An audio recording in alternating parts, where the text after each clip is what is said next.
May Mendoza update na spotted si May dyan sa San Roque Cathedral Parish dyan sa Caloocan City.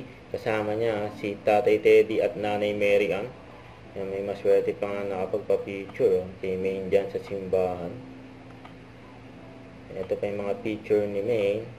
Yan, kasama yung mga father at yung madre, saka yung mga nag-serve dyan sa simbahan. Yan, kasama rin ni May dyan yung kaibigan niya na pare na ngayon, si Father Joshua.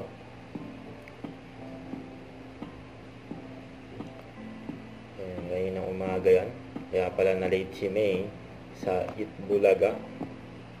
And dyan muna siya dumiretso bago sa Itbulaga. At least nakahabol si May. Ayan, group picture. Ayan, kinonggat si May, si Father Joshua. Ayan, ito yung video. Congrats, Father Joshua! Father Joshua! Nawawalang anak. Ayan, sa bawal judgmental. Mendoza nga! Mendoza! Ba talaga yung Mendoza! Alam niyo po, Ikaw yata yung nawawalang anak. wala akong kamukha sa nanay at tatay ko. Kausapin po natin si nanay ko. Kaya na rin po ako nagdududa si Adelia muna po ha. Huwag kalimutan mag-subscribe, click ang notification bell for more update. Ito po ang Richard Reaction Vlog. Bye guys, thank you for watching.